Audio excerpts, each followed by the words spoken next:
निगमकल्पतरुगलितं फलम् निगमकल्पतरुगलितं फलम् सुखमुखादमृतद्दवसान्युतम् सुखमुखादमृतद्दवसान्युतम् पिबत भागवतं रसमालयम् पिबत भागवतं रसमालयम् मुहुरहो रसिका भुवि भावुका मुहुरहो रसिका भुवि भावुका पिबत भागवतं रसमालयम्। नमस्कार।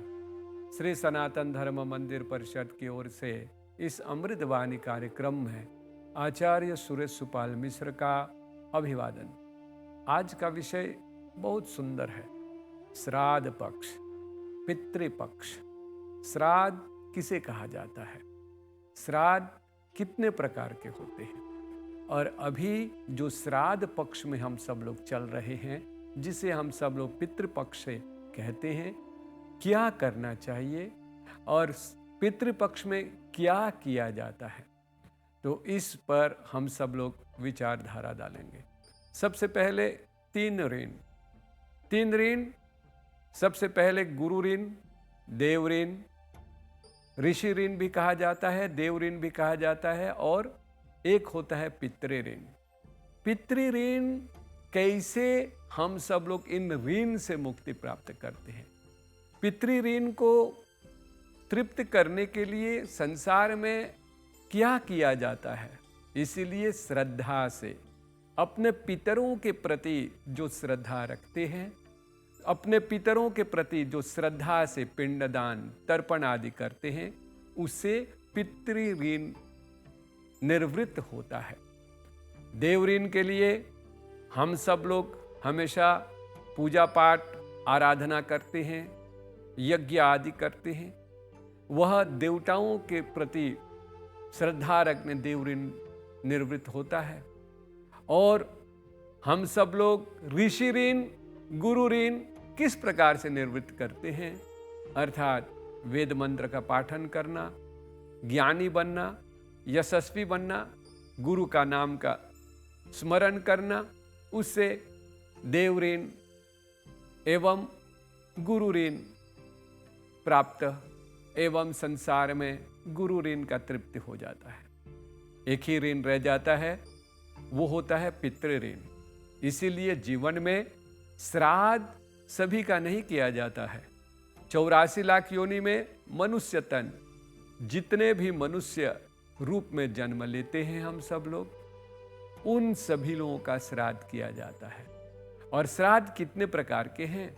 सबसे पहला, जब कोई किसी का देहांत होता है तो अर्घ, दैहिक कर्म कहते हैं। अर्घ दैहिक मतलब कि ये 5 तत्व वाला जो शरीर है, उसका दाहन संस्कार किया जाता है। दाहन संस्कार करने से पहले वहां पर पिंड होता है। त्रिरात्रि होता है, उसके बाद एकादशा पिंड किया जाता है। उसके बाद हम सब लोग षोडशी श्राद्ध करते हैं, सत्युत्तर श्राद्ध करते हैं, और साथ साथ में प्रेत को पितृ बनाने के लिए सपिंडिन किया जाता है। सपिंडी करने के बाद हम सब लोग ब्रह्म भोज करते हैं, ब्राह्मण भोजन आदि किया जाता है, ताकि उस आत्मा को तृप्ति प्राप्त हो। अगर इन सब चीज़ों को, अगर श्राद्ध पक्ष को, तृप्ति तर्पण आदि को देखा जाए, तो आप सब लोगों को गरुड़ पुराण जरूर पढ़ना चाहिए। गरुड़ पुराण में सारा कुछ वृतांत होता है, किस प्रकार से जन्म और मृत्यु के बाद किस प्रकार से आत्मा शरीर को त्याग करता है, और त्यागने के बाद कहाँ कहाँ अपने कर्म को, जिस प्रकार से दंड को भोगने के लिए वैतरणी नदी का पार करने के लिए 14 दिनों तक प्रेत वास में रहते हैं, और इन 14 दिनों तक वो क्या खाता है, क्या पीता है, किस प्रकार से उसका जीवन निर्वृत्त होता है। तो इसलिए पिंड दान किया जाता है और तर्पण भी किया जाता है। श्राद्ध पक्ष का प्रारंभ हम सब लोग महालय से, इसीलिए पंचांग भी यहीं पर आ जाता है। महालय किसे कहते हैं? महालय भाद्रपद मास के पूर्णिमा तिथि, पूर्णिमा तिथि को ही महालय बताया गया। और जितने महर्षि महात्मा लोग हैं उन लोगों का तर्पण श्राद्ध महालय में पूर्णिमा के तिथि में ही हम सब लोग तर्पण आदि करते हैं। उसके बाद प्रथम दिन पितृपक्ष का पहला दिन आ जाता है और श्राद्ध में यही बताया गया है कि जो हम पितृपक्ष में जो श्राद्ध करते हैं उसका नाम है पावर्ण श्राद्ध। और पावर्ण श्राद्ध पुत्र, पौत्र, भ्राता आदि लोग करते हैं। लड़के लोग श्राद्ध करते हैं। जिसके घर में लड़का नहीं है तो उसके पौत्र भी करेंगे। पुत्र, पौत्र, भाई आदि यह पिंड दान करते हैं। और पिंड दान करने के लिए सबसे पहली चीज ये याद रखना चाहिए कौन सा तिथि था। मृत्यु का तिथि, पिताजी, माताजी या दादा दादी कौन सा तिथि में उसका देहांत हुआ, उसी तिथि में हम सब लोग अगर तर्पण करें, पिंड दान करें तो अति उत्तम फल प्राप्त होता है।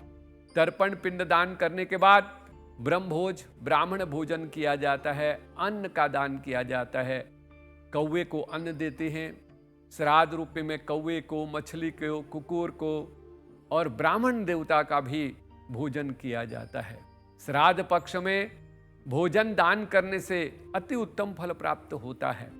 इसीलिए जो कुछ भी अपने माता पिता, दादा दादी, नाना नानी, इन सभी लोग जो नहीं हैं उन लोगों के श्रद्धा के प्रति हम सब लोग पिंडदान, तर्पण एवं अन्नदान करते हैं, जिसे हम श्राद्ध कहते हैं।